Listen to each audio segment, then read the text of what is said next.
Ok. Ça va, les amis? Bien. Il fait chaud, hein, on ne peut pas dire le contraire. Ok, c'est bon. Alors, regardez. Je pense que ça va être tout à fait complémentaire de ce que mon ami Jean-Claude Boer a dit ce matin. Alors, on va faire un texte de Chassidoute. Euh, Ce matin, Jean-Claude Boer a rapporté deux grands commentateurs, deux grands commentateurs chassides, le Shem Shmuel et le Bnei Issachar. Maintenant, on va voir un commentaire de Rabbi Shlomo Zalman Schneerson. Alors, je vais expliquer. Je vais expliquer. Euh, ce que nous allons voir, c'est très technique. C'est très technique et je dirais, c'est un peu une gageure. C'est un peu une gageure parce que c'est des textes, si vous voulez, qui demandent une certaine initiation, si je peux m'exprimer ainsi. C'est pas des textes tout publics. Mais euh, comme je trouve le passage que nous allons faire tellement beau, tellement profond, que j'ai eu envie de le partager avec vous. Alors j'explique un peu. Il y a 100 ans environ, il y avait un très très grand talmudiste qui s'appelait Rav Yosef Rosin. Rav Yosef Rosin qui était, qui était né dans le village de Rogatchov et qu'on appelle le Rogatchover. Je ne sais pas si vous avez déjà entendu parler de Rogatchover. C'est un des Rogatchover, c'était un des grands génies de l'étude du Talmud il y a 100 ans. Et le Rogatchover était comme tout talmudiste qui se respecte, un tueur à gages. Ça veut dire un tueur à gages. C'est-à-dire que quelque chose de superficiel ne pouvait pas tenir devant lui. Euh, je vous donne un exemple. J'aime bien lire des livres sur la vie des raves. J'ai un livre chez moi d'un rave Moshe Blo, d'Eretz Israël. Il a écrit ça en 1936. Il est allé là-bas à Dvinsk. Il est né le Rogatchover à Rogatchov, mais il était à Dvinsk. Aujourd'hui, c'est en Lettonie. Il est allé là-bas donc pour voir le Rogatchover. Il est arrivé dans l'appartement du Rogatchover et donc lui, c'était un grand rave qui venait de Jérusalem. Et il arrive chez le Rogatchover et la femme de Rogatchover dit le rave, il est fatigué, il ne reçoit pas aujourd'hui. Alors, il y a une voix qui sort de la chambre de Rogatchover, qui dit Wie ist? Qui c'est? Alors la femme, elle répond Epes Arouv. Ça veut dire un genre de rave. Un genre de rave. Pour vous donner l'ambiance, ça veut dire un genre de rave. Do you understand? Un genre de rave, quoi. Un genre, quoi. Il ressemble à un rave. Non, pour vous donner l'ambiance, je vous rapporte un truc de la femme de Rogatchover. Vous voyez l'ambiance à la maison, quoi. Il y a un rave, il arrive. Dis-moi que c'est qui celui-là, tu vois. Et alors, j'ai fouillé un petit peu la question et j'ai vu que le Rogatchover, c'était le rave il y avait à Dvinsk, Aujourd'hui, c'est Doganopolis, je ne sais pas quoi, c'est la deuxième ville de Lettonie. Mais en yiddish, on disait Dvinsk. Il y avait deux communautés. La communauté ashkenaz classique, le Rav, c'était Rav Mir Simcha de Dvinsk, à Cohen, qui a écrit le livre Le Or Sameach et Meshech Chochma, un très très grand Rav. Et la communauté chassid, c'était le Rogatchover. Et alors, j'ai un peu lu, un peu essayé, il était chassid, mais il était chassid Chabad. Alors j'ai creusé un peu, en vérité, j'ai creusé un peu, et j'ai trouvé un livre qui s'appelle Magen Avot, de Rav Shlomo Zalman Schneerson, petit-fils du Tzemar Tzedek. En vérité, Chabad, ça a été le premier Rav Chabad, c'était Rav Shneor Zalman de Liadi, qui a écrit le Tanya. Voilà. Maintenant, le troisième rabbi s'appelait le Tzemar Tzedek. S'appelait Tzemar Tzedek. Le Tzemar Tzedek, d'après ce que j'ai cru comprendre, a eu 5 fils. Celui qui est devenu le quatrième rabbi de Chabad, c'est le cinquième fils du Tzemar Tzedek. Et le premier fils a créé une chassidoute qui s'appelle la chassidoute d'un petit village en Biélorussie aujourd'hui qui s'appelle Kapoust. Kapoust. Et ils ont créé donc le premier rabbi de Kapoust, fils du Tzemar Tzedek, la chassidoute de Kapoust. Et le fils du premier rabbi de Kapoust, Rabbi Shlomo Zalman Schneerson, c'était le Rebbe de Rogatchover. Alors, et j'ai essayé, j'ai découvert ce livre, Magen Avot, de ce rabbi de Kapoust. Entre parenthèses, vous regarderez sur Wikipédia, c'est vous connaissez Loukachenko, hein, de la Biélorussie. Alors, ce petit village, c'est le village natal de Loukachenko. Le village natal, et il y a un musée à la gloire de Loukachenko à Kapoust, d'ailleurs. Alors, j'ai vu que Kapoust, quand il y a eu la Shoah, les Allemands se sont déchaînés particulièrement là-bas. Je ne sais pas pourquoi. Ils se sont déchaînés. Si vous regardez qu'est-ce qui s'est passé dans la Seconde Guerre mondiale, le déchaînement était encore pas pire qu'ailleurs, mais disons, ils mettent qu'il y a eu un déchaînement de massacres hors pair là-bas à Kapoust. Quand j'ai vu ça, ça m'a beaucoup bouleversé. Et alors, on va faire un passage du commentaire de ce rabbi, et vous allez voir comment dans ces petits villages perdus de Biélorussie, quelle hauteur de pensée il y avait à Kapoust. Voilà.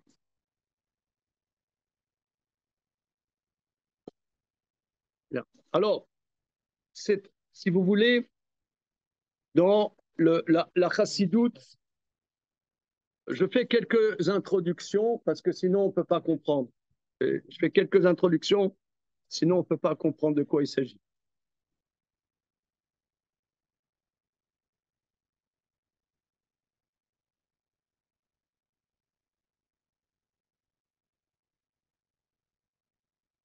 Bon, on sait que c'est le Baal Shem Tov, c'était celui qui a lancé la chassidoute. Bon. Alors la chassidoute, il y a beaucoup de manières il y a la chassidoute, c'est on va dire une expression à l'intérieur de la tradition juive qui s'est beaucoup développée et qui est encore très développée aujourd'hui. Maintenant, il y a à l'intérieur de ça plusieurs styles. Plusieurs styles. D'ailleurs,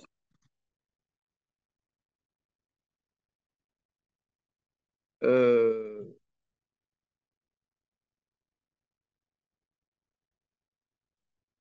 il y a à l'intérieur donc de la chassidoute.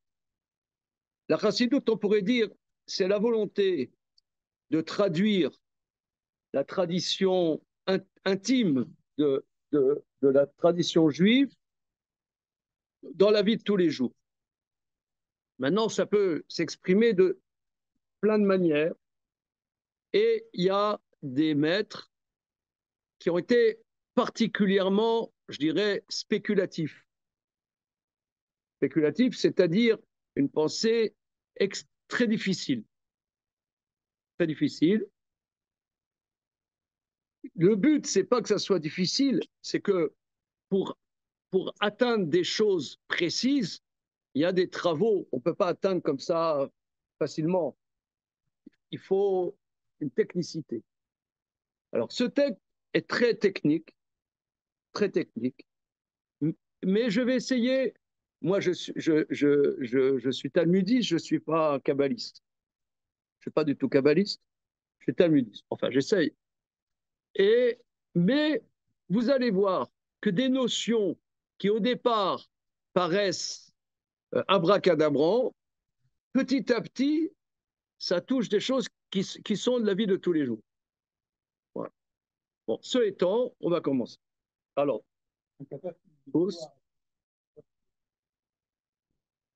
c'est fini.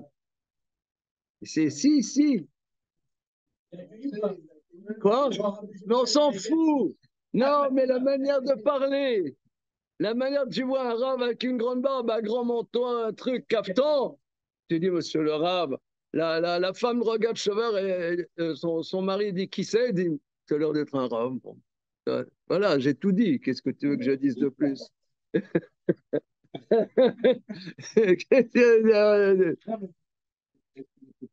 Oh là, c'est des blagues, excuse-moi. Alors, on y va. Alors, regardez la colonne de droite de la photocopie, la 6e.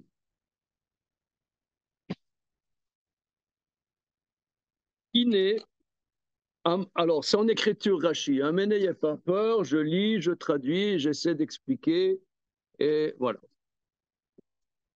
6e ligne. Iné, Amrou, ah oui, encore quelque chose, c'est que dans ces textes de Chassidoute, ce sont des textes techniquement difficiles et presque exprès, ils font encore plus de difficultés, ils mettent beaucoup d'acrostiches, de rochettes et votes, c'est-à-dire si tu ne comprends pas qu'est-ce que ça veut dire, passe à autre chose. Bon, mais on va se débrouiller. Iné Amrou Rabotenu Zichronam Ibracha, nos maîtres disent, sauf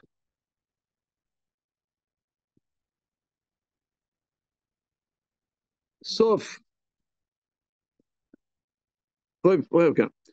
Sauf Perek Sheni, des Rosh Hashanah, fin 2e chapitre de Rosh Hashanah. La Gemara dit Amrou le Fanaï Malchuyot, Kede She Tamlichuni Alechem, Obame Beshofar. Alors, dans la prière de Moussaf de Rosh Hashanah, prière de Moussaf de Rosh Hashanah, on dit des versets qui s'appellent Malchuyot, Zichronot, Shofarot. Des versets, Malchuyot, il y a 10 versets pour exprimer la royauté de Dieu. Ensuite, il y a Zichronot et Shofarot. 10 versets pour exprimer la royauté de Dieu, 10 versets pour mentionner que Dieu se remémore ses créatures, et 10 versets pour parler du chauffard. Alors, il y a la Gemara dit Imrou le Fanaï Malchuyot, dites devant moi les versets de Malchuyot, de royauté, pour que je règne sur vous. c'est un thème fondamental à Rosh Hashanah. Une autre journée d'études ensemble, c'est une préparation à Rosh Hashanah. Tout le temps, on dit Hachem Meler, Dieu est roi. Hachem Meler, Hachem Allah, Hachem Imlo Leolam Vaed. Aussi, on dit par exemple, dans toute l'année, on dit, troisième bénédiction du Shmoneh Esrei, on dit Akel Akadosh, le Dieu Kadosh. Là, on doit dire Ameler Akadosh, le roi Kadosh. Donc, on doit exprimer que Dieu est roi. Alors, nous, qui sommes à 3 kilomètres de la place de la Bastille, on est mal parti. Non, non, vraiment, ça, sans blague. C'est, pour nous, ça n'a aucun écho. C'est-à-dire, Dieu est roi. Hein, Dan. Je sais pas, c'est le roi du Maroc, mais bon, il est un peu, il est mal, hein, il est mal, ouais. Comment? Louis XVI, Louis XVI, Louis XVI. Voilà, c'est ça. Donc, c'est le premier pays qui, enfin, il y avait en Angleterre. Oui, en Angleterre, oui. Il y avait en Angleterre, ensuite la France. Et bon, ensuite en Angleterre, ils ont mis Elisabeth II. Mais bon, mais évidemment, j'arrive pas à parler au premier degré. J'arrive pas, je fais des efforts. On m'a dit, essaie de t'exprimer au premier degré. J'arrive pas. Non, essaie. Oui, oui.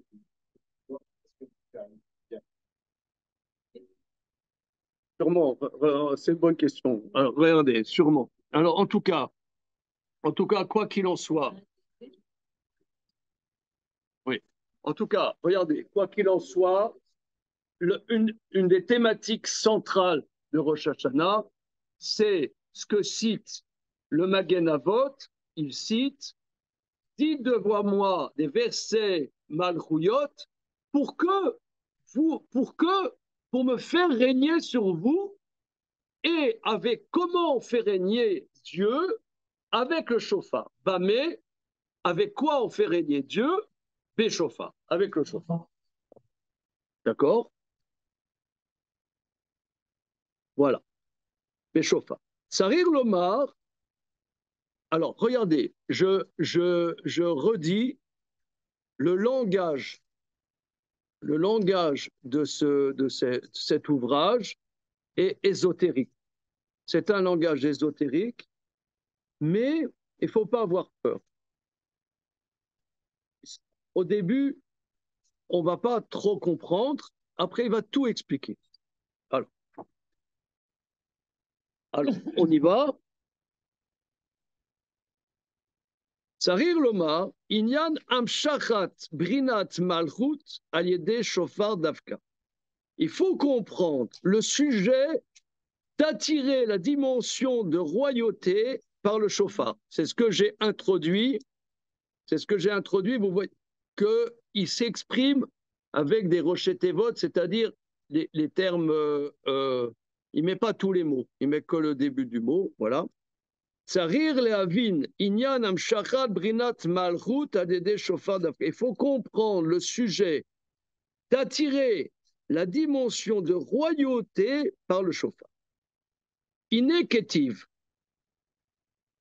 Alors, il y a un verset qui dit Malchutra, Malchut kol olami. Un verset dans les psaumes qui dit ta royauté est la royauté de tous les mondes. Pirouche. Qu'est-ce que ça veut dire que ta royauté est la royauté de tous les mondes? Pirouche, olam. Que signifie le mot olam? La chaude elem. Elem, échappé. Le monde, c'est quelque chose qui échappe. La racine du mot olam, olam, le monde, c'est un elem qui veut dire échapper. Comment? Non, pas dissimuler, disparaître. Disparaître. Les italem, c'est disparaître.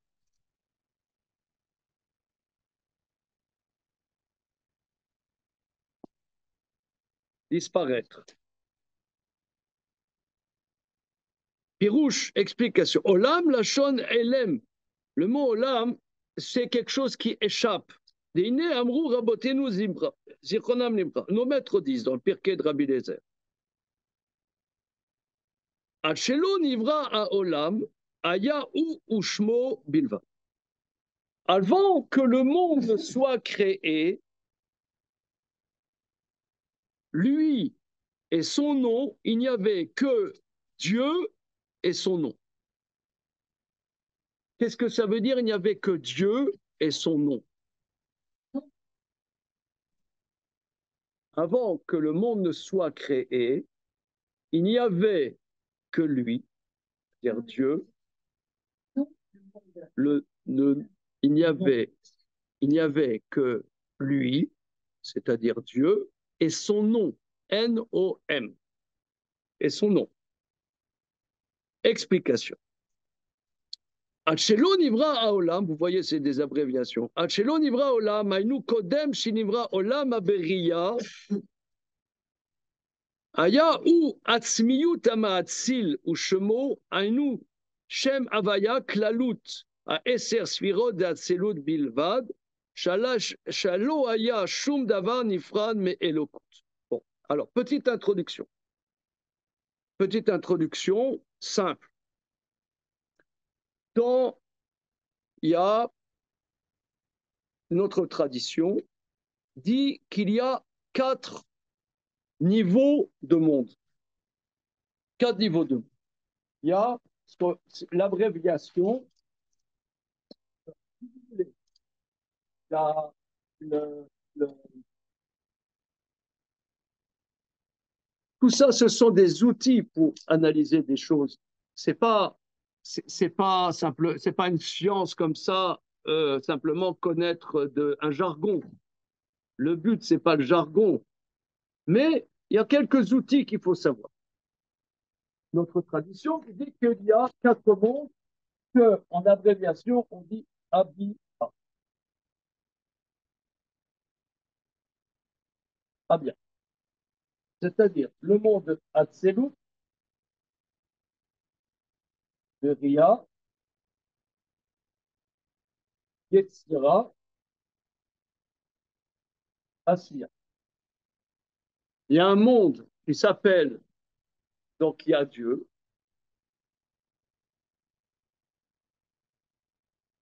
lui, on va dire lui. Il y a un monde de l'émanation, Atselut, l'état de sel, c'est émané, la création, le monde qui façonne et le monde de l'action. Le monde dans lequel nous vivons, nous, ici, s'appelle le monde de l'action. Alors, au niveau du premier monde, la Hatzelut, il explique, je reprends dans les mots précis,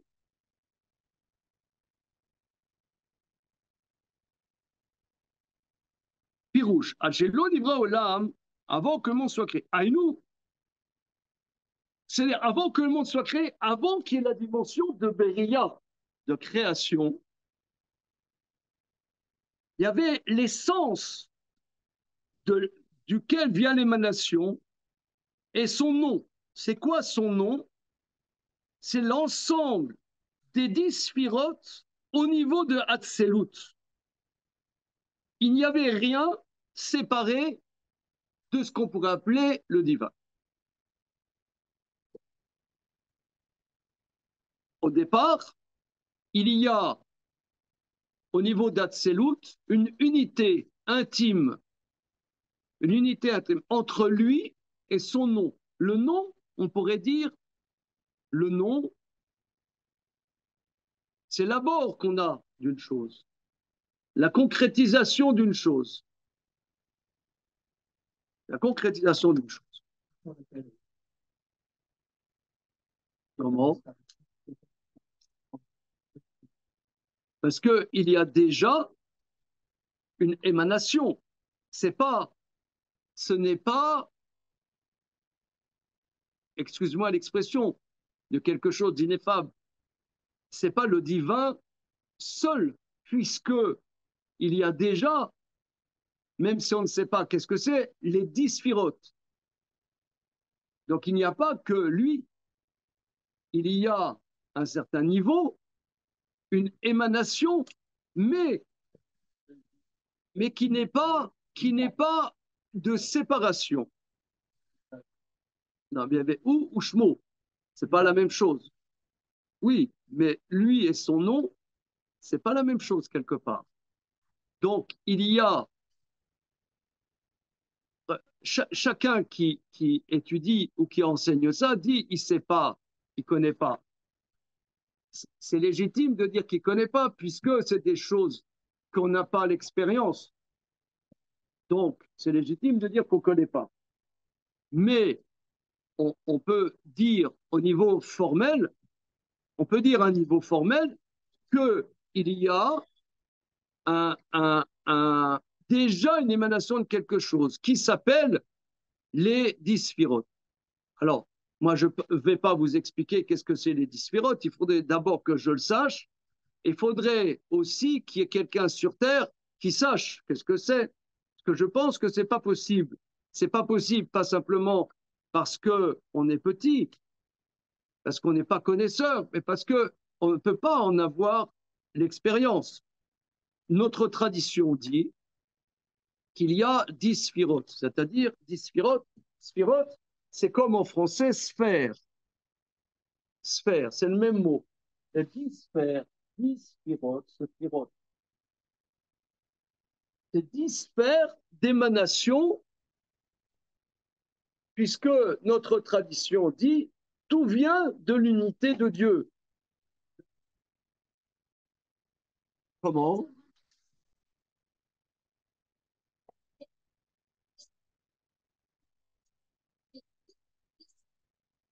Non, non, non. C'est émanation. Parce que c'est une idée, c'est une action de Dieu, c'est une réalité de Dieu. C'est tout Dieu et l'innovateur. Ben, je dis que parce que, ok, il a pratiquement il a 10 secours dans chaque monde. Okay? Et donc, parce que chaque chose, c'est bien clair, quelque chose doit passer pour les 4 stages et les 10 pilotes. Donc, sont des actions, sont des verbes, des choses qui sont qualité de Dieu. Une forme de personnalité, tu vois, une qualité. En tout cas, je ne sais pas, je ne peux pas prendre position par rapport à ça. Oui, Le mot Stirat, ça a la différence. oui, c'est le même mot. C'est le même mot. C'est le même mot. C'est faire, mispar, nombre, libre. Tout ça, c'est le même mot. Voilà. OK. Regardez. Là, des livres entiers ont été écrits là-dessus. Des bibliothèques, ce n'est pas le cœur du sujet. Prenons ça déjà comme une donnée. Mais on peut déjà dire néanmoins de manière précise, puisqu'il est d'une précision, c'est-à-dire ce livre extraordinaire, c'est un livre que j'ai cherché beaucoup. Je croyais qu'on ne pouvait pas se le procurer. Je l'ai découvert dans un, un logiciel qui s'appelle Otsar HaChokmah. Ça se trouve aussi sur Hebrew Books. J'ai découvert sur ces bases de données et j'ai été bouleversé par ce livre. Et quand j'étais là au mois de juillet en Israël, je suis allé chez Girsa. Je ne sais pas si vous connaissez la librairie Girsa qui se trouve à Zichron Moshe, près de Géoula. C'est, me semble-t-il, la librairie la plus achalandée en livres de Torah à Jérusalem. Et je crois qu'il a commandé à un éditeur qui le fait à la demande. Ça veut dire, vous demandez le manuscrit, le livre, il vous l'imprime. Il ne l'a pas en stock, il l'imprime. C'est comme ça qu'il m'a sorti ça. Mais je ne savais pas que je pouvais me le procurer. OK. En tout cas, quoi qu'il en soit, c'est ce que j'ai dit tout à l'heure, Rav Shlomo Zalman de Schneerson, de Kapus. Oui, voilà. Le Magen. Alors, en tout cas, quoi qu'il en soit, chaque mot est pesé. Chaque mot est extrêmement précis. On reprend ce qu'il dit. On reprend ce qu'il dit. Pirouche, Achelo Nivra Olam, Ainu. Kodem Shenivra Olam Aberia. Ça veut dire avant qu'il y ait la dimension qui s'appelle création, Beria, son essence de celui qui fait émaner et son nom. C'est quoi son nom? Regardez, c'est une définition. C'est quoi son nom? C'est-à-dire le nom, le tétragramme dans sa globalité des 10 sphirotes. Mais il y a 10 sphirotes. Il y a 10 sphirotes au niveau d'Atselut, 10 sphirotes au niveau de Beria, 10 sphirotes au niveau de Yetzira, 10 sphirotes au niveau d'Asiya. Mais les 10 sphirotes, c'est les 10 sphères d'émanation qui vient de Dieu, au niveau d'Atselut, il y a une unité complète entre, si on peut s'exprimer ainsi, l'essence de Dieu et son nom. Donc, bien qu'il y ait une émanation, on continue. Phrase clé, chez Loaya, Shum Dava, Nifrad, mais Elo. Rien n'était séparé de ce qu'on pourrait appeler le divin. Kibé Atselut, Akol et Lakut Mamash. Parce qu'au niveau d'Atselut, tout est au niveau du divin. Kede Shitavu Olamot Anivraïm, des Bria Yetzira Asiya, Sheyen Nire Yesh. Ça, c'est la grande énigme. C'est pour que existent les mondes créés de Bria, Yetzira, Asiya, qu'il y ait quelque chose qui a l'air d'exister. Comment est-ce possible qu'il y ait quelque chose qui a l'air d'exister en soi? Voilà.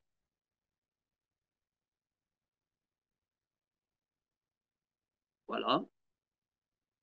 Voilà. Pour qu'il y ait quelque chose qui a l'air d'exister, qu'il y ait quelque chose qui a l'air autonome, d'avar nifrad,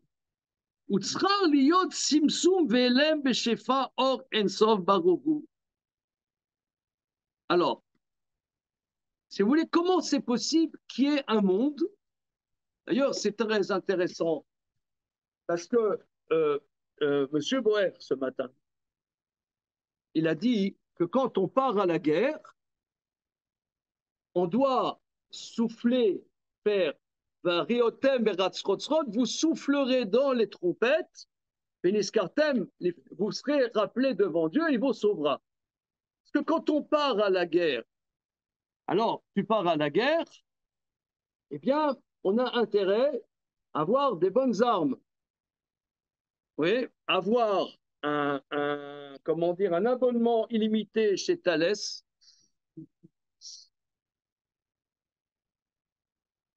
Avoir des bonnes armes. Tu pars à la guerre, tu n'as pas des bonnes armes, tu es foutu. Ouais. Donc, or, qu'est-ce que ça veut dire?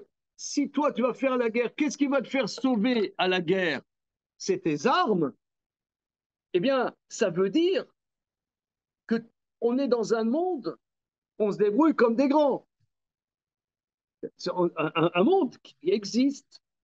Eh bien, il faut, par exemple, manipuler l'opinion publique sur les réseaux sociaux, il faut faire des fake news. Comment on va gagner la guerre? Il y a plusieurs manières. On va faire que la jeunesse reçoive de la drogue facilement pour qu'elle soit brisée. Il y a plusieurs manières de gagner la guerre. Sponsoriser des dirigeants foireux, il y a plusieurs techniques. Et, et surtout, quand même, des armements. Et voilà. Or, le verset nous dit que vous ferez teroua. vous soufflerez de la terroir devant Dieu. Voilà. Mais pourquoi la guerre? Parce que la guerre, c'est là où on vit que c'est nous qui allons nous débrouiller. Comme ça, on va se débrouiller avec surtout des bons arguments, donc des bons armements. Alors continuons. Alors comment c'est possible si nous, la base de notre tradition, c'est que Hachem Echad, Dieu est un. Alors comment c'est possible que de l'infini de Dieu et de la divinité, il y ait une réalité qui existe, et qui est l'air séparé de Dieu. D'abord, Utsrar, Yot Simtsum, bon, ça c'est la tarte à la crème du Simtsum, ouais. C'est-à-dire que Dieu s'est contracté, c'est connu, j'ai lu ça dans le journal de 20 minutes. Alors, donc, comment? Non, ça veut dire que Dieu s'est contracté. VLM. Et justement, c'est ça le monde. Le monde, c'est quoi? C'est comme si disparaissait.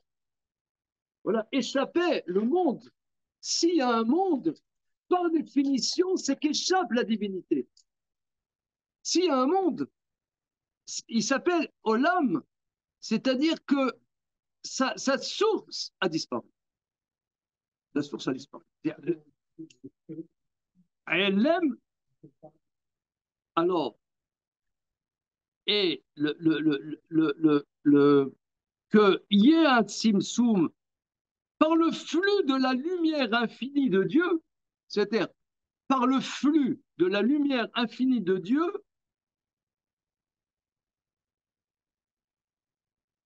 ça c'est, on dirait, si vous voulez, si Dieu est infini, on pourrait dire, euh, regardez, relisons Lévinas. Non, non, sans blague, les amis. Je ne blague pas. Ça veut dire, il y a, euh, il y a un titre de Lévinas qui s'appelle Totalité et infini. C'est la thématique qui est dans ces 4 mots. Si Dieu est infini, dire que Dieu ne peut pas se limiter, ce serait limiter son infini. Donc, le fait que Dieu se limite est l'expression de l'infini de sa lumière. C'est les mots qu'il dit, hein.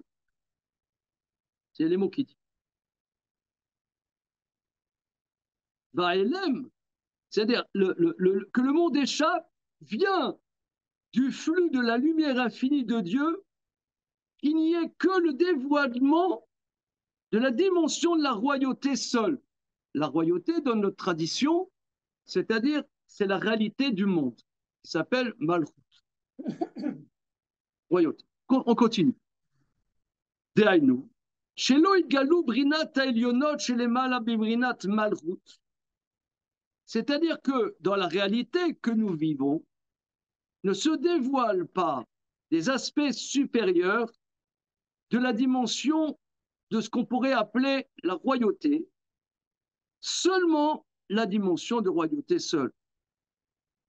Chez Imaya, alors là, on continue un peu parce que on ne sait pas où il veut aller.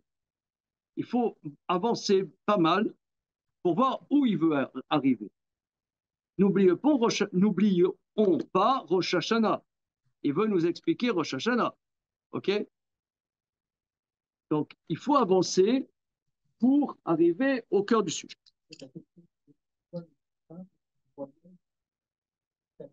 La royauté de Dieu. On va voir. Si c'est bien démontré, ça va. Sinon, c'est remboursé. C'est clair. Je suis prêt à rembourser. Si vous êtes satisfait pour rembourser. On y va. Par contre, il faut bien avancer parce qu'il y a il y a rien d'inutile. Tout ce qu'il dit est utile pour là où il veut arriver. On continue. Chez Imaya Gilouï, que s'il y avait le dévoilement, mais brinat de l'aspect Ret Ayin, ça veut dire Chochma Ila. S'il y avait le dévoilement de la science supérieure, Chochma, on sait que la Chochma, c'est le mot Kohar Ma, de la force du quoi. La force du quoi. C'est-à-dire, la Chochma, excusez-moi de dire, ça paraît un peu gros, mais c'est ce qui est écrit ici, que nous, et d'ailleurs, c'est en d'autres termes ce que M. Boer a dit ce matin, c'est en d'autres termes, que on a tous je reprends le langage qu'il a dit ce matin, on a tous des certitudes. Maintenant, ces certitudes, il faut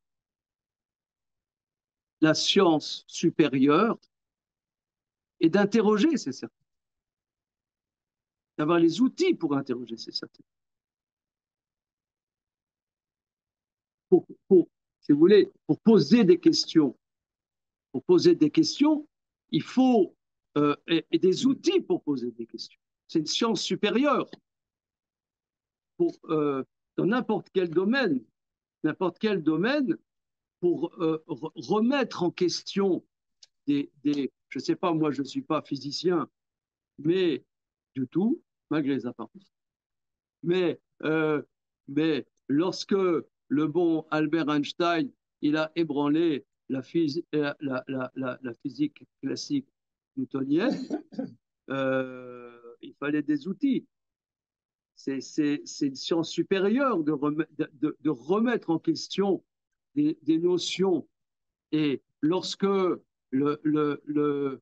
Copernic, Kepler, Galilée, ils ont remis en question au XVIe, XVIIe siècle que la Terre était au centre du monde, etc. Ils ne sont pas arrivés comme ça, tiens, on peut dire que. Ils sont arrivés avec des gros outils. Mais il faut encaisser cette capacité de poser des questions. Cette capacité, ça s'appelle la science supérieure. Il dit que s'il y avait le dévoilement de la science supérieure dans ce monde-ci, de quoi? Tu vas voir aussi, c'est connu que bas, c'est la valeur numérique de Adam.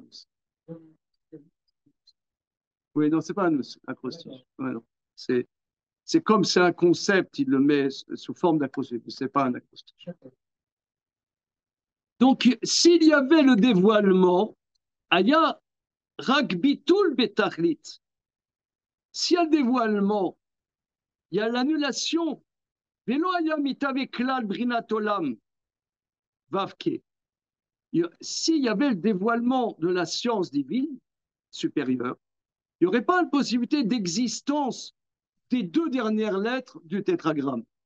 Vavke. Il y a Yud Ke, Vavke. C'est Yud, c'est la Chokma. Yud, c'est la Chokma. He, c'est la Bina. S'il y avait le dévoilement de Yud et de Ke, il n'y aurait pas Vavke. Les deux derniers tétragrammes. Keshaya migale midat chesed elion. Shu aderer mashal le mata benefesh ava ashpa'a bebrinat kiruv bederer. Ça, je ne sais pas, je n'ai pas trouvé ce pocheté-voche. Afalpi chez Amitave brinat olam vavke ar ayu betelim bemetziut kemo dekame kelo chashiv. C'est-à-dire, s'il y avait le dévoilement de la générosité divine en bas, comme dans l'âme, il y a l'amour de la proximité. Alors, même si le monde Vavke avait été créé, tout de suite, il aurait été annulé Kelo Chashuv. Parce qu'il y a une expression qui dit Kamel lo Chashiv. Devant Dieu, t'es rien. Devant Dieu, t'es rien du tout. Donc, s'il y avait le dévoilement de la divinité ou des aspects supérieurs des 9 sphirotes qui expriment des aspects supérieurs de la divinité, il n'y aurait aucune dimension de l'existence du monde. Or, Dieu, il va dire, pour une raison qu'il va définir, veut qu'il y ait un monde qui paraisse autonome. On va voir pourquoi. La reine, Keden Shetave Vavke des Olamot Anivraïm, pour qu'existent donc les deux dernières lettres du tétragramme des mondes créés qui ont l'air d'exister et qui ont l'air séparés de Dieu. Utsra liot simsum שלא יתגלו התת ספירות העליונות שלמעלה מבחינת מלכות. Que doit être, comment dire,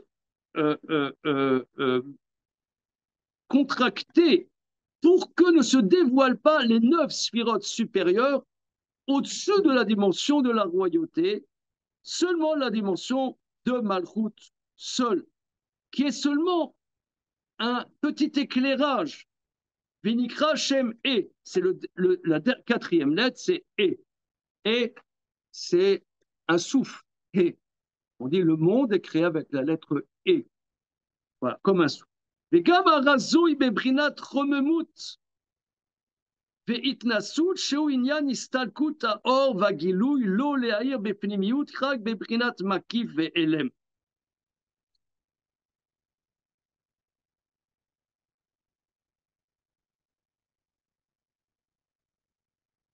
Regardez, je passe cette phrase c'est peut-être trop complexe. On continue. La reine mébrinazo de cet aspect, yochal itawad yesh me'en. Donc, c'est sous cet aspect que peut exister un existant à partir du néant, un existant qui est comme quelque chose de séparé de la divinité.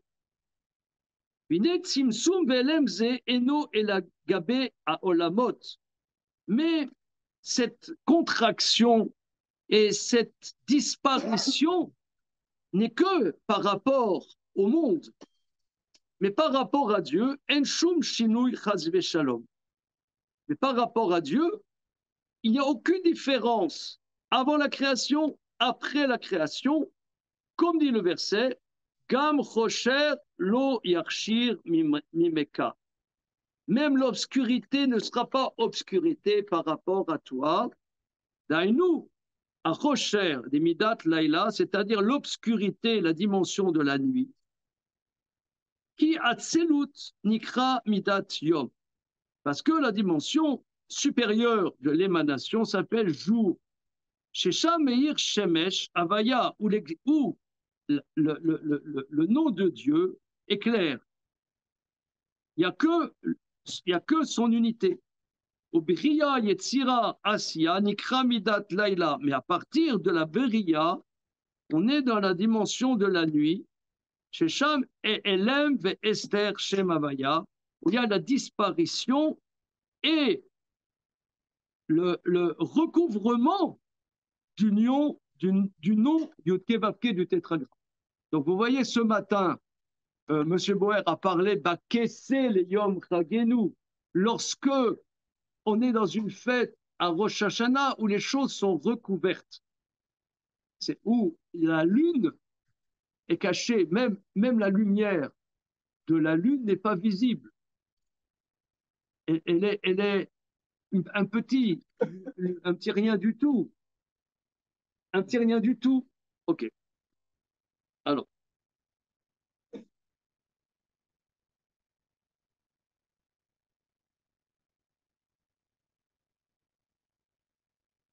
J'essaie de voir comment. Regardez encore en bas, dans cette colonne, 5e ligne avant la fin de la page. 5e. Veod ou inyan, gam chosher lo yarshir mimcha. Reprenons cette thématique aussi dans l'obscurité. L'obscurité n'est pas obscure de toi. Comme dit le verset dans Teilim, dans les psaumes, Tachet Rocher, Veilaïla, Tachet Rocher, excusez-moi une petite seconde.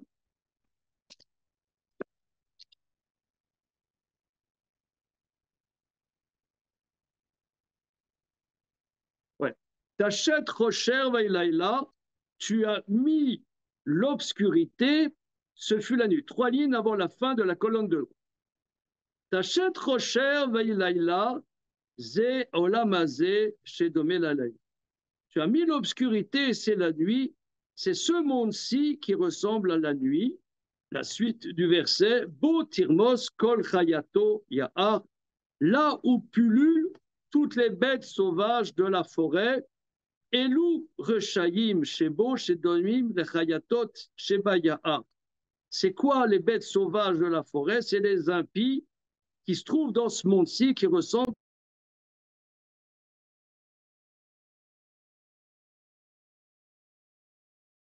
qui explique, là-bas sur la Gemara Bametzia, c'est quoi les impies qui ressemblent aux bêtes sauvages? Chez Manichim, la M Yecholet, la Lor Berisham, que Dieu laisse la possibilité aux impies de faire leur impiété. Regardez, ça c'est très très important. Parce que d'aucuns se scandalisent tout le temps. Mais pourquoi il se passe ça? Pourquoi il se passe ça?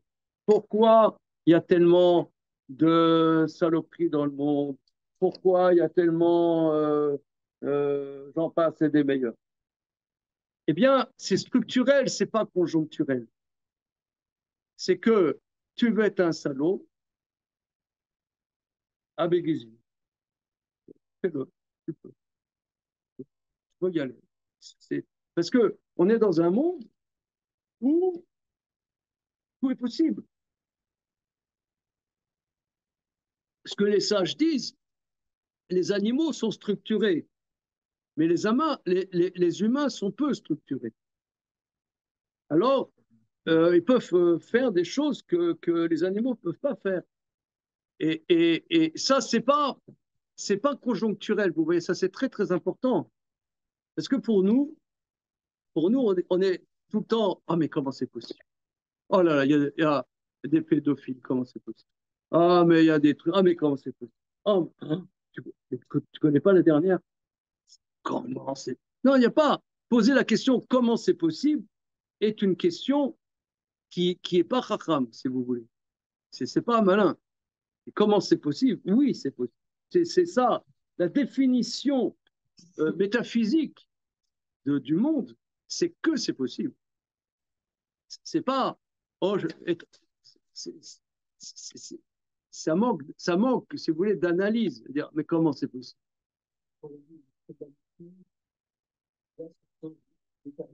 Non, il les laisse. Si tu veux le faire, fais-le. T'es libre. Non, non, pas du tout. Non, non, Manichim, on le laisse faire. On laisse faire. C'est, voilà. Juste. Pourquoi il y a des miracles des fois? Par exemple, il y en a qui disent qu'un miracle, par tel et tel. euh, alors, l'Agmara dans le traité Yoma dit que parce que le nazi, il n'avait pas assez d'énergie pour aller plus loin. Bon, ok, passons. Passons. Non, rien, on ne peut pas aborder tout en même temps. Hein. Non, ça ne se tient pas. Ok. Regardez, on va continuer. On va continuer parce qu'il va dire des choses très, très précises qui sont le cœur du sujet. Tout ça, c'est des introductions, si vous voulez, des définitions pour pouvoir aller plus loin. C'est des préliminaires. Préliminaires, c'est que on est dans un monde qui a l'air d'être autonome. Qu'est-ce que ça veut dire qui a l'air d'être autonome? C'est-à-dire, c'est l'obscurité. Qu'est-ce que ça veut dire l'obscurité? L'obscurité, il dit, c'est que les impies peuvent faire leur impiété. C'est possible. Il y a rien qui empêche. Il n'y a rien qui empêche.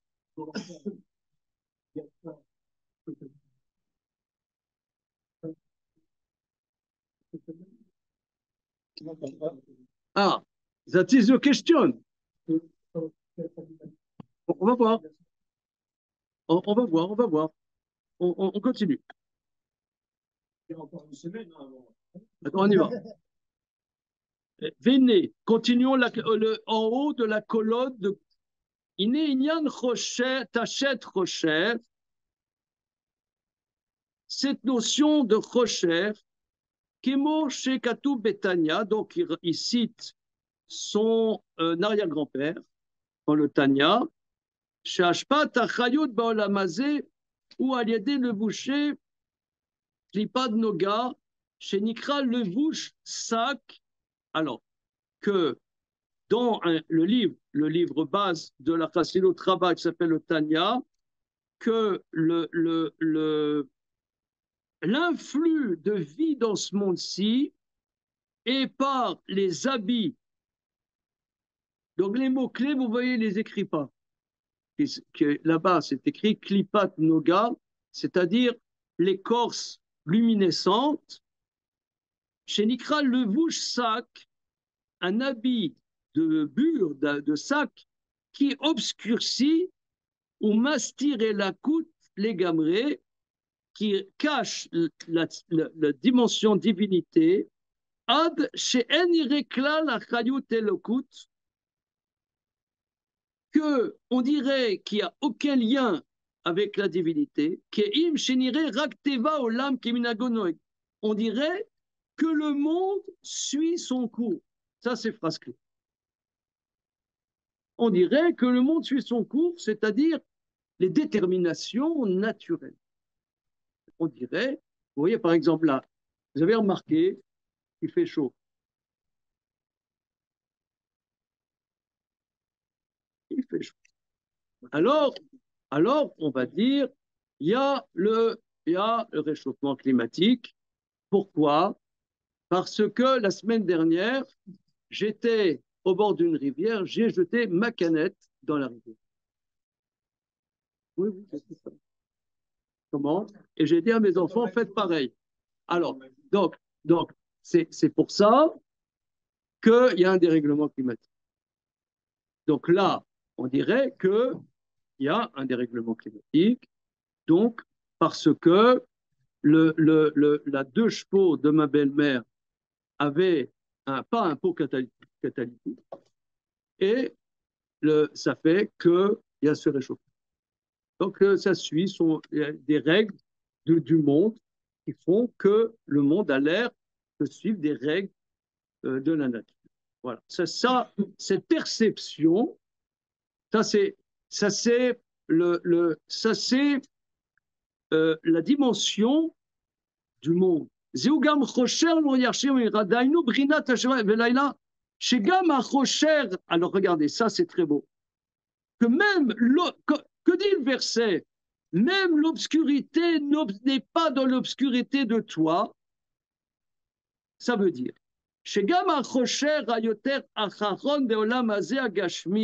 même l'obscurité la plus profonde de ce monde-ci matériel,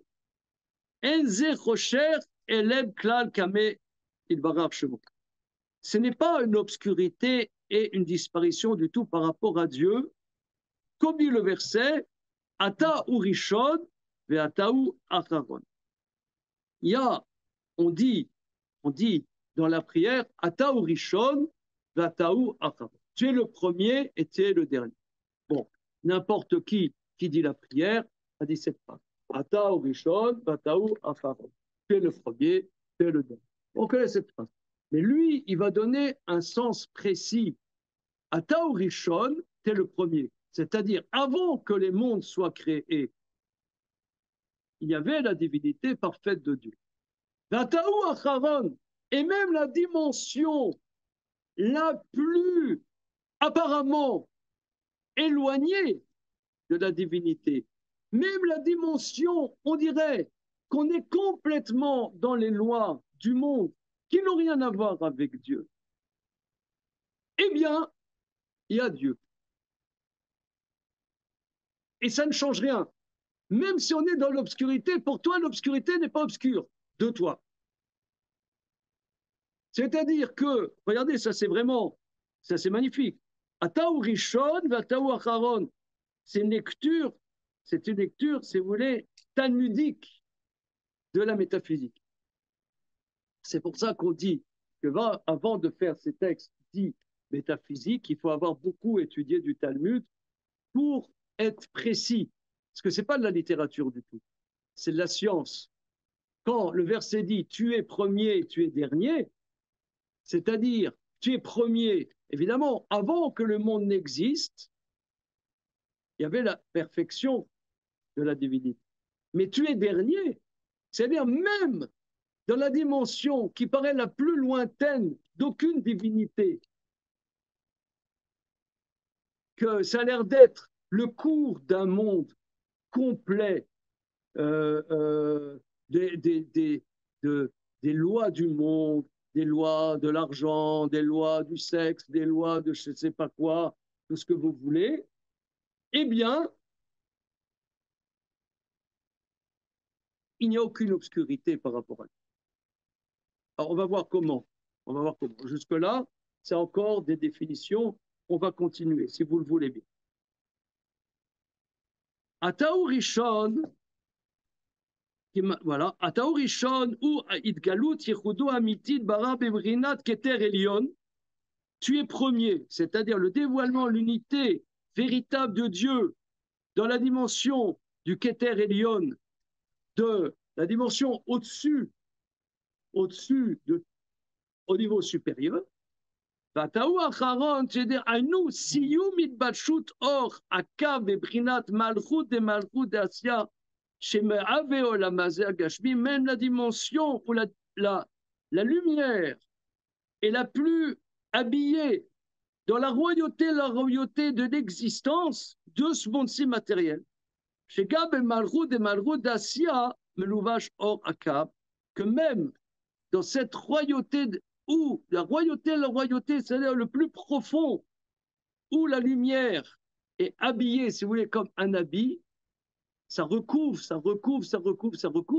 mais il reste encore un petit quelque chose qui s'appelle le Kav. Et Kamid Barar, Gamalvo de Maro d'Asia, Meyuchad, Imo Betachlit. Alors, là, on va avec les camarades d'études que nous étudions du Maharal, on étudie beaucoup du Maharal, 2 séances par semaine, du Tiferet Israël et du Gvorot Hashem, on voit un thème dans le Maharal qui revient, qui est repris par les Chassidim. Par Chassidim, c'est la dimension de la Dbekut. La Dbekut.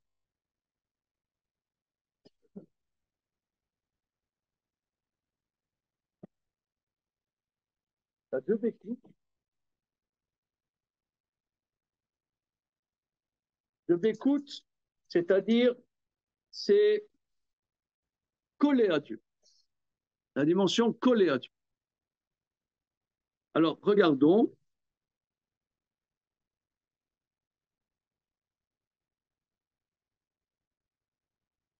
Kameh Idbarar, par rapport à Dieu, Gam Malchut et Malchut de Asiya, même dans la royauté de l'action de ce monde-ci, Meyuchadimo Betachlit Kemo Keter Elion, est uni à Dieu parfaitement comme la dimension la plus supérieure, même dans la dimension la plus matérielle. Quand le verset dit tu es premier, tu es dernier, c'est au même niveau. Indépendant de toi, on n'a pas de roi.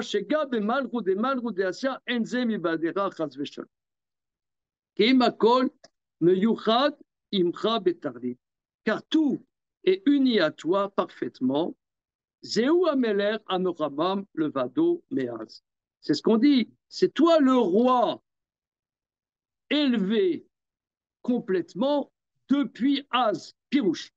Chez Obebrina Levado, Az, c'est-à-dire, même dans ce monde-ci, il n'y a que toi, comme Az, c'est quoi? Comme à cette époque, avant la création du monde. Mi baladera et la noumeler, si ce n'est que toi, il n'y a pas d'Oméla Az, comme avant. Alors, regardez, on va passer, parce que c'est très, très développé.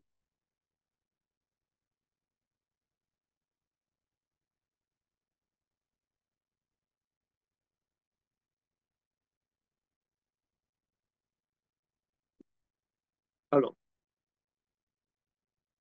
on passe quelques lignes. Beyeridot ishtal shelut haolamot. Regardez, Beyeridot ishtal shelut haolamot. Vous voyez où c'est? Je ne sais pas, 10 lignes plus bas. Si on étudie un livre comme ça, il faut étudier ça avec un, un papier, un crayon et noter les théorèmes qu'il dit. C'est des théorèmes, c'est des définitions. Chaque phrase, c'est une définition extrêmement précise. Ce n'est pas du tout de la littérature. C'est des définitions, c'est même des théorèmes. Les livres de Chassidut de ce genre, il y a beaucoup de maîtres, hein, pas tous. Il y a des livres où c'est plus délayé, ils délayent leur pensée. Lui, il ne délaye pas de pensée. Et ce n'est même pas de la pensée, c'est des définitions, c'est des théorèmes. Voilà. Alors, regardez là. Mais euh, euh, dans le cadre de notre étude commune, on essaie de suivre un fil pour arriver au cœur du sujet. Mais madriga les madriga, quand descend et s'enchaînent les mondes d'un niveau à un autre monde, jusqu'à ce que s'enchaîne et existe ce monde-ci matériel, d'une obscurité absolue, double et au carré, double et au carré. Donc on est donc, au niveau concret, je répète, que le mensonge, l'injustice qu'il y a dans le monde est, excusez-moi l'expression, structurelle et pas conjoncturelle. Comment ça se fait qu'il y a un ministre qui a tapé dans la caisse? C'est normal. Pas que c'est bien. C'est normal. Ouais. Comment ça se fait que 3 milliards de dollars de l'aide européenne à des pays du tiers-monde sont tombés dans la main de mafieux? C'est normal. C'est pas... Comment? Alors, on y va. Alors, donc, dans la descente et l'enchaînement des mondes, un échamot, yardou les mata, le olamazé, les tlabèches, begoufim, gashmi. Alors, les âmes descendent elles-mêmes dans ce monde-ci pour s'habiller dans des corps matériels. Les kabel alehem ol malchut shamaim ve ol mitzvot bo'olam hazeh agashmi. Pourquoi les âmes descendent dans ce monde-ci? Pour recevoir la royauté, le joug de la royauté du ciel, le joug des mitzvot dans ce monde-ci matériel. Pour que prennent sur eux ces notions de royauté. Veillez amatzil idbara meler al-am. Pour que celui qui émane les mondes soit roi sur son peuple, comme dit le verset, Kohamar Hashem meler Israël. C'est-à-dire, la vocation d'Israël est de connecter ce monde-ci avec ce monde qui a l'air d'être, ce monde qui a l'air d'être un monde séparé de la nature, ce monde de la nature. La vocation des âmes juives est de recevoir à travers cette réalité du monde la royauté du joug, de la royauté de Dieu et le joug des mitzvot pour exprimer par l'accomplissement des mitzvot que ce monde est connecté. Ce monde est connecté avec l'origine de ce monde qui est le Créateur. C'est ça la vocation.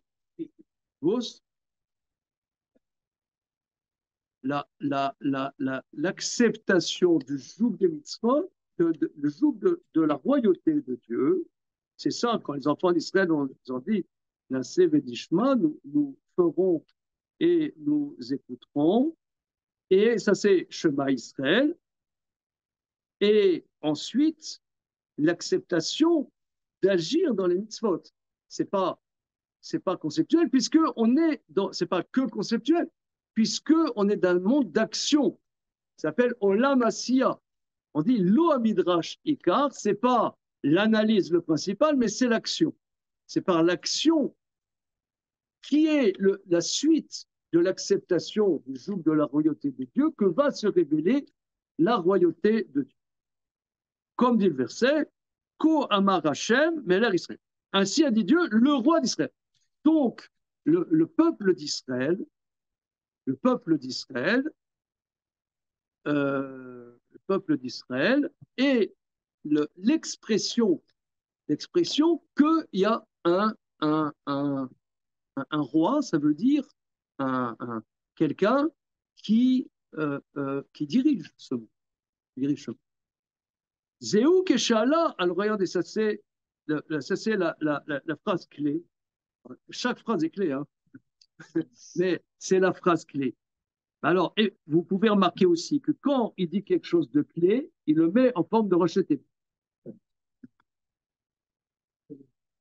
Pour tromper les. Vezéou Keshala Rotsono Apashut. Quand est montée sa volonté sainte, sa volonté évidente. Anna Emlor, je veux régner. C'est-à-dire, pourquoi tout ça? Pourquoi tout ça? Pourquoi il y a des Ouistiti? Pourquoi il y a des orang-outans? Pourquoi il y a pourquoi il y a le monde? Pourquoi il y a les galaxies? Pourquoi il y a tout ça? Pourquoi il y a tout ça? Pourquoi ce monde incroyable? D'ailleurs, regardez, c'est là, mon beau-frère, on dédie cette journée d'études, le frère de mon épouse, est décédé il y a moins d'une semaine. Quand on est confronté à quelqu'un de proche qui meurt, je dis, mais il était là dans ce monde, il n'est plus dans ce monde. On est dans un monde énorme, un monde incroyable, où il y a des galaxies, encore des galaxies, encore des galaxies. Il y a dans les cellules, il y a encore de l'infini grand, infiniment petit. C'est un monde infini qu'on n'arrivera jamais à dévoiler tous les secrets de ce monde. Et à un moment, on n'est plus dans ce monde. C'est incroyable. C'est incroyable. Mais alors pourquoi ce monde? S'il y a d'autres mondes, il y a d'autres mondes, ok. Mais pourquoi ce monde? Alors, il dit, ça c'est ce que notre tradition dit, Allah berotsono pashut anaimlo. Il a dit, je vais faire un monde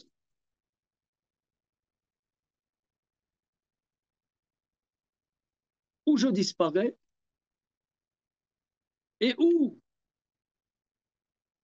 des créatures vont me chercher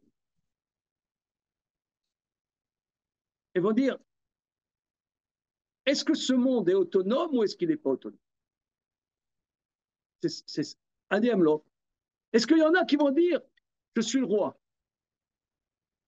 Est-ce qu'il y en a qui vont exprimer dans ce monde que ce monde est connecté et qu'il n'est pas autonome? Et qui reçoit ce qu'il va dire dans la suite, qui reçoit une science supérieure. Parce que je me suis posé beaucoup la question, petite parenthèse, mais qui est dans le sujet. Vous pouvez voir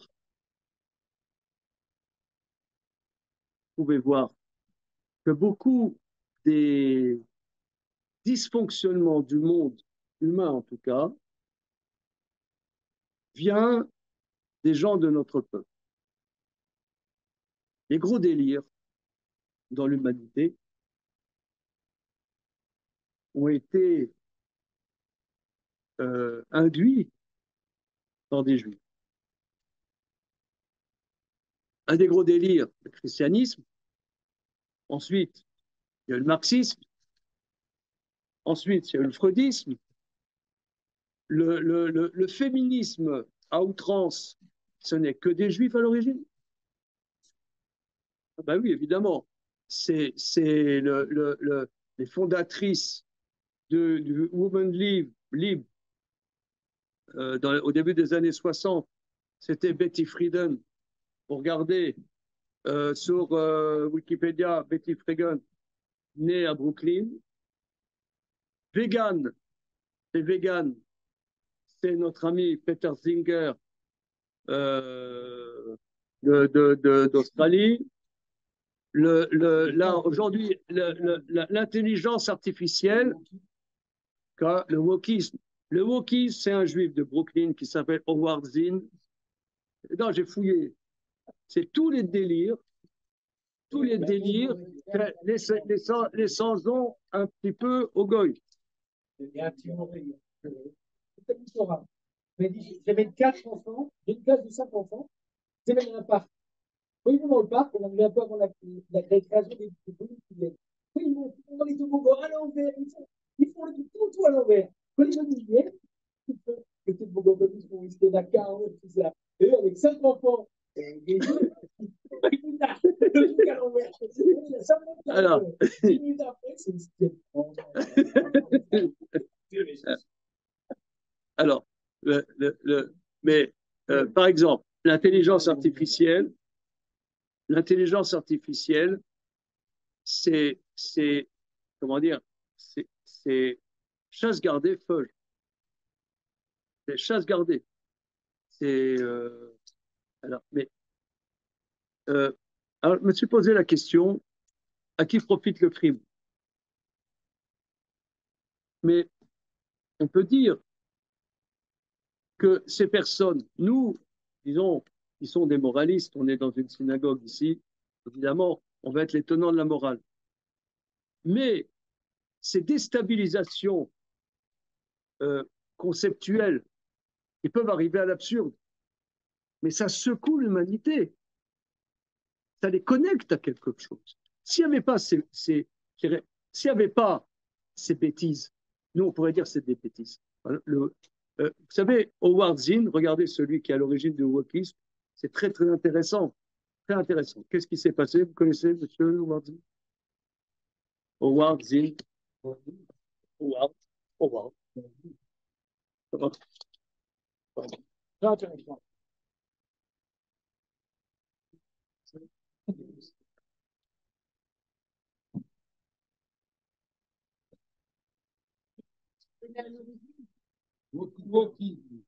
Parce que c'est wokisme. Alors, comment?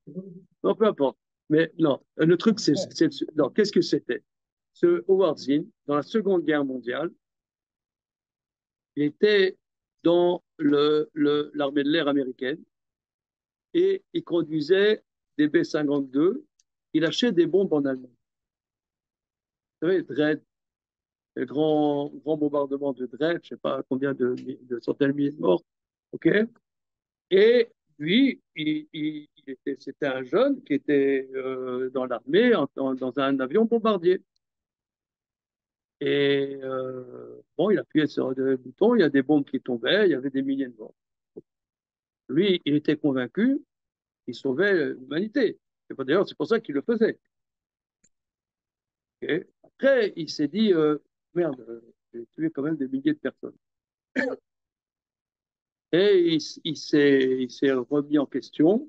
Et il dit, et si l'histoire, on pouvait voir les choses autrement? C'est comme ça qu'il a commencé le premier à écrire dans les années 50, 60, l'histoire des États-Unis, mais du côté des Indiens d'Amérique, du côté des opprimés, si vous voulez, des perdants. Voilà. Voilà.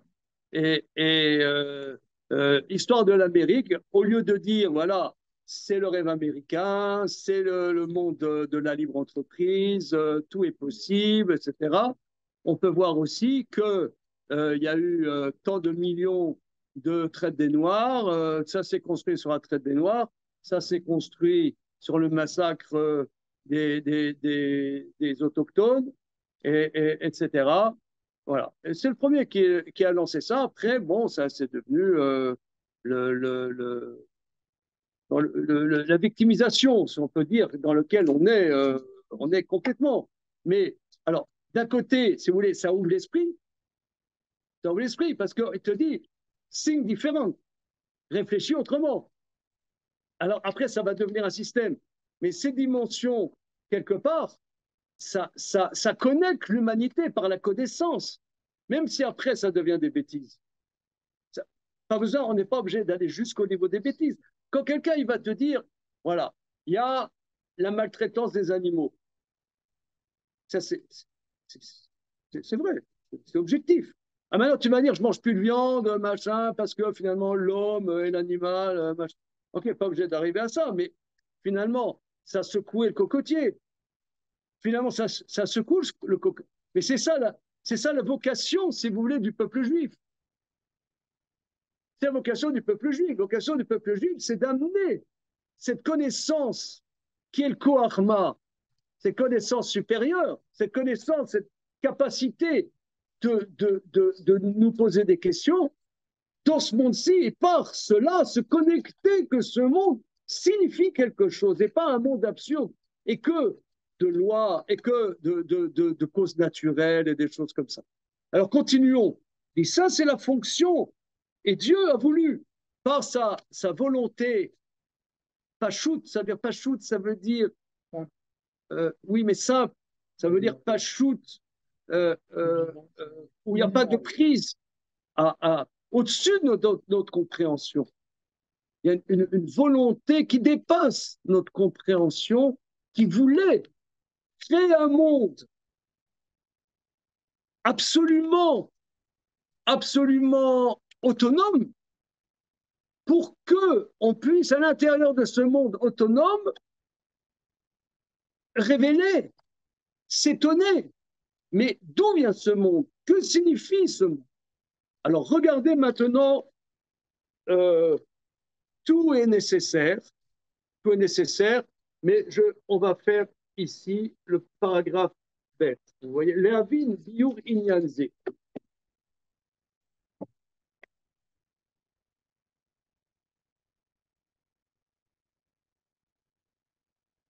Biur inyanze, explication de ce sujet. Ma shofar nikra yovel. Alors, M. Boer ce matin a relevé qu'il y a un lien entre Rosh Hashanah et l'année du jubilé, la 50e année, au souffle du chauffard, et les esclaves sont libérés. Et il y a un autre nom pour le chauffard, c'est Yovel, justement. Le chauffard est appelé aussi Yovel. Voilà. On voit des versets où le chauffard est appelé Yovel. Le mot Yovel veut dire amener. Amener.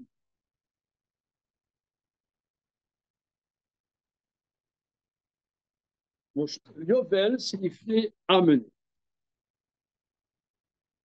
La ville biur inyanze macha shofar nikra Yovel.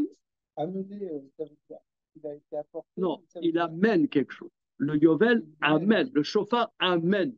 Le début de notre étude ensemble, c'est que le shofar amène la royauté de Dieu dans ce monde. En quoi le shofar amène la royauté de Dieu dans ce monde-ci? C'est ça le sujet.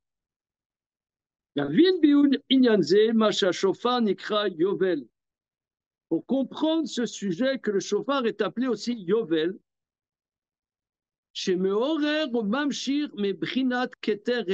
parce qu'elle éveille et amène, Mamshir amène la dimension du Keter Elion, c'est-à-dire de la couronne supérieure.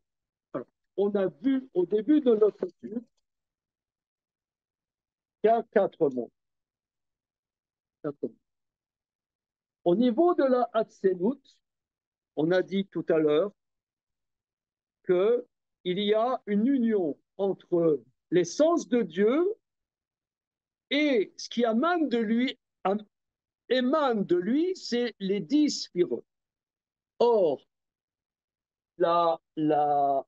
l'émanation première, ça s'appelle Keter, la couronne, mais pour dire que c'est la couronne au niveau de Hatsénout, ça s'appelle Keter Elyon.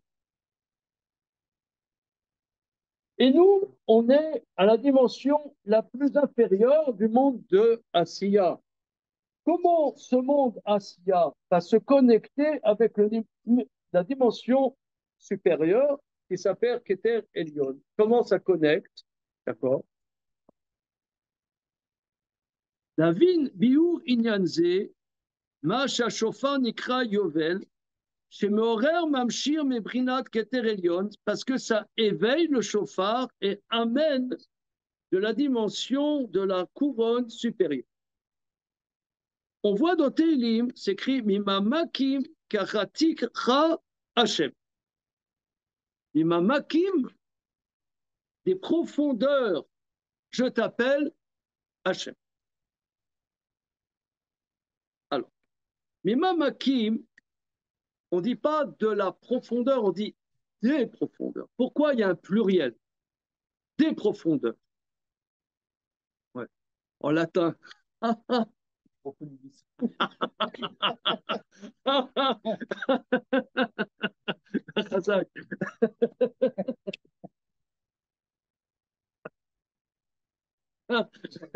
On va rigoler un peu.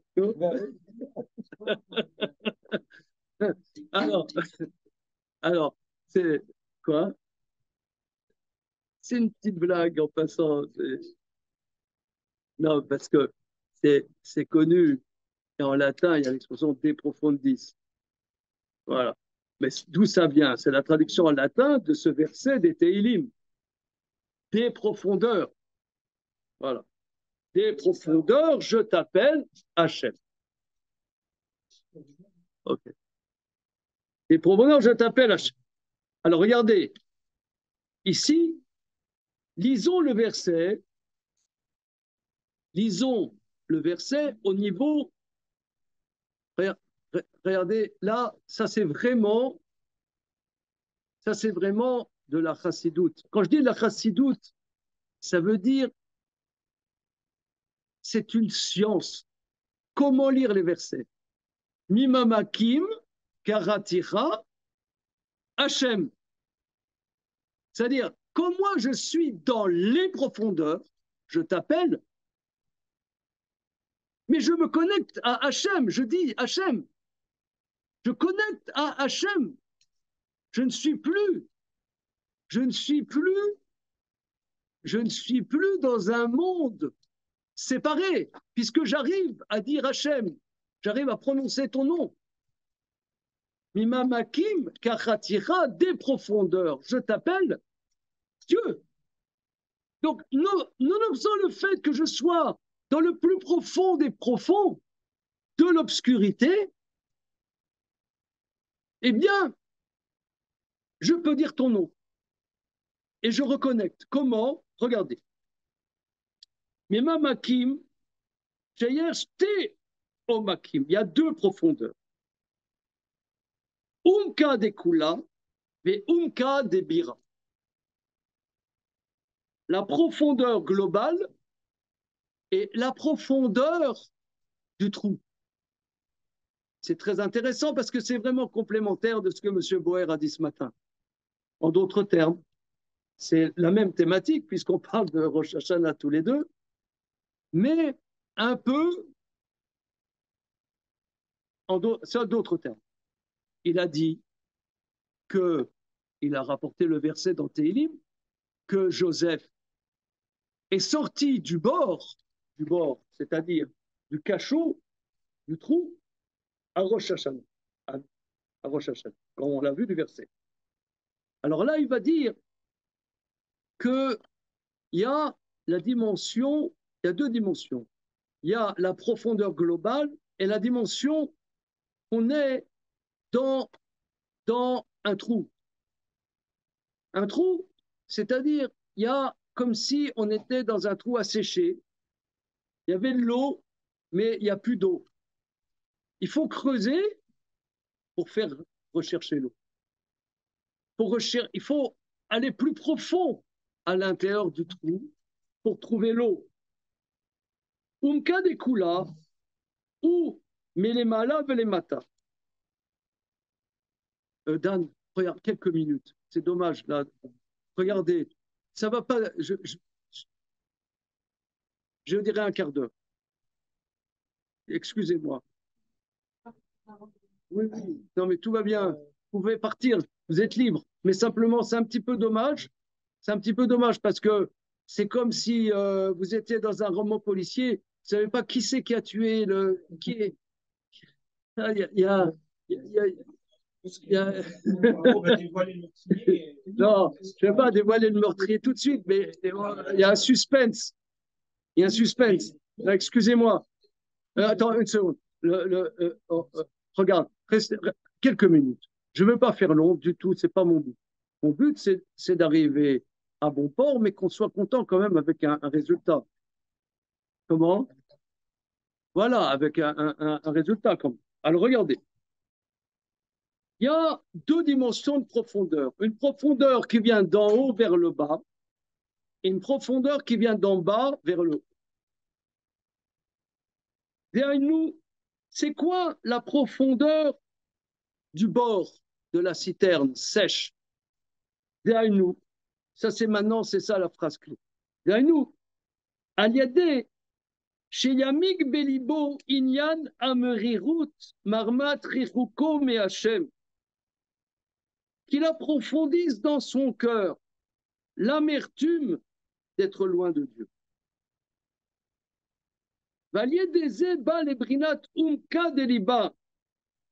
Il arrive à la profondeur de son cœur. Brina plimiut alev chez les malam achorma badat. C'est-à-dire l'œuvre de Rosh Hashanah, qui a été évoquée en d'autres termes ce matin, c'est de percevoir combien on crève d'être loin d'une vie authentique. On crève que notre vie soit loin de Dieu. C'est-à-dire, on est dans un monde qui nous, comme il a dit M. Boer ce matin très bien, c'est pour ça que c'est lié à Yom Kippour. À Yom Kippour, on sort de l'esclavage. Parce qu'on est dans un monde d'esclavage où on n'est pas connecté à Dieu. Mais comment on est connecté à Dieu? Il a dit par la Chokhma supérieure. Le dévoilement de la connaissance supérieure nous connecte à Dieu. Mais nous, tout le temps dans notre vie, on est dans une posture dans ce monde-ci. Quand on appelle ce monde-ci Malchut, c'est la royauté, ça veut dire c'est la politique. On est dans une dimension politique de reconnaissance de soi, reconnaissance sociale, de réussite sociale, de déployer son pouvoir d'une manière ou d'une autre. Mais l'approfondissement de ce que nous sommes intérieurement, de la profondeur de notre attente, de qu'est-ce qu'on a à faire dans notre existence, qui se révèle par la connaissance. Quand on réfléchit, quand on approfondit, on se connecte que les choses ont une profondeur. On pourrait croire que les choses sont, comme il a dit tout à l'heure, Olam keminago noeg, le monde suit son cours. C'est que par exemple, excusez-moi, je vais vous dire quelque chose. Il y a quelqu'un, il a un problème, il prend un médicament. Je prends un exemple. À mon âge, il a un problème de couple, il prend du Viagra. Non, vous voyez, dans ce que je veux dire. Non, non, mais ce que je veux dire par là, c'est qu'on croit que ce qu'on a à faire dans la vie, c'est du mécanique. On croit qu'il y a un problème, on prend, il y a un problème, on le règle de manière mécanique. Il y a voilà, tu veux, comment faire, je ne sais pas moi, pour il y a, avoir une relation avec quelqu'un, pour partager quelque chose avec quelqu'un, partager une relation avec ses parents, une relation avec ses enfants. Alors, tu vas lire un livre de psychologie, voilà, comment renouer une relation avec les enfants, on dit premièrement, deuxièmement, troisièmement, quatrièmement, cinquièmement, voilà. Mais ça, c'est du mécanique. C'est pour, pour, pour, pour vivre quelque chose, un relationnel. C'est pas simplement. Bon, les gens me connaissent, pour ceux qui me connaissent, moi, j'aime pas les psychologues. J'ai une aversion profonde. Mais bon, les gens ne me comprennent pas, mais moi-même, j'ai du mal à me comprendre. Mais comment? Mais pourquoi? Parce que le, le, le, il y a une vingtaine d'années, on avait une de nos filles adolescentes, on avait beaucoup de mal à voir comme avec un adolescent ou une adolescente un dialogue. C'était impossible. On voyait notre enfant qui souffrait beaucoup. Je fréquentais un grand maître à l'époque et voilà, peut-être que notre fille est voir un psychologue ou une psychologue. Il a dit, ouais, le meilleur psychologue, c'est toi et sa maman. Prenez du temps avec elle. Prenez du temps avec elle. Qu'est-ce que je vais faire? Qu'est-ce que je vais faire? Qu'est-ce que je vais dire? Je sais pas, mais réfléchis, crée quelque chose. Excusez-moi l'expression, on aimerait trouver une solution, mais c'est de l'approfondissement de la pensée que l'approfondissement à l'intérieur de soi qu'on va créer quelque chose. C'est ça la chokhmah. La chokhmah, la connaissance. C'est par la connaissance que, mais ça demande, me dit, mais j'ai pas le temps. Il y a des spécialistes pour ça. Je crois que j'ai le temps que des conneries pour passer du temps avec mes mômes. Je crois que j'ai que ça à foutre. Il faut que j'enseigne la Torah. J'ai pas que ça à faire. Passer du temps avec mes mômes, donc ça va pas. Quoi. Je paye des gens, faites-le pour moi, non? Non. Et, et peut-être que c'est ça. Ça veut dire que on prend du temps, réfléchit. Mais toi, dis, t'as pas le temps. Mais peut-être, t'as pas le temps. Peut-être tu investis ta vie dans des conneries. Ah oui, mais il faut bien gagner sa vie. Peut-être, oui, c'est sûrement. Mais réfléchis, qu'est-ce que c'est gagner sa vie? Réfléchis à ça. Est-ce que, est-ce que ça va te prendre tant de temps ou pas tant de temps? Qu'est-ce que c'est gagner sa vie? C'est pas simplement il faut gagner sa vie. Qu'est-ce que c'est gagner sa vie? C'est quoi en hébreu la parnassa? La parnassa. D'où vient la parnassa? Le Maral il dit que la parnassa, la subsistance, c'est une dimension supérieure. Parce que c'est une relation avec d'où vient cette nourriture. C'est une réflexion très importante, fondamentale. Donc, comment dire, mais quelqu'un mais qui il dit que le chauffard, c'est ce cri que je suis loin de la connaissance. Le chauffard, c'est que je suis loin de la connaissance. Et la connaissance, ça veut dire c'est un niveau superficiel. Être loin de la connaissance, c'est le niveau supérieur de la connaissance. Ça, c'est ce qu'il va dire là. Alors, excuse-moi, c'est pour ça que le chauffard est un son non discursif. Ce n'est pas un discours, ce n'est pas des paroles, c'est au-dessus des paroles. Excuse-moi.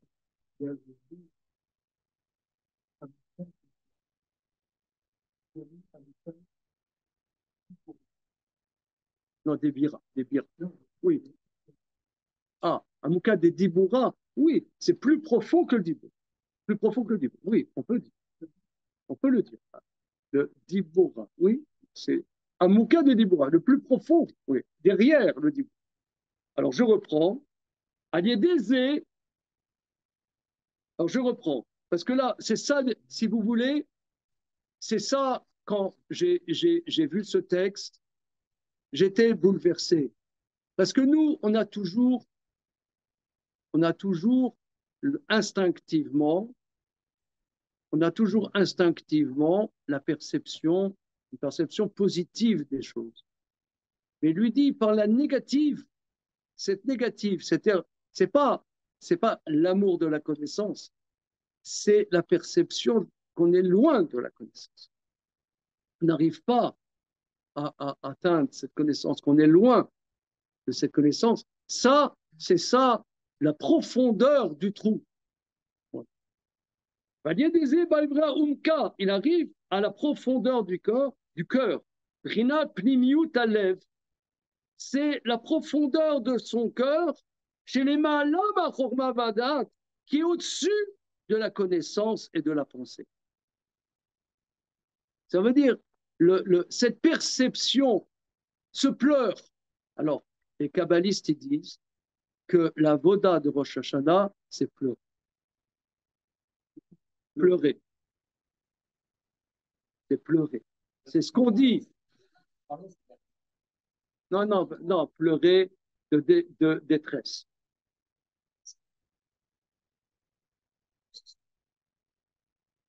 C'est pas ce qu'il dit.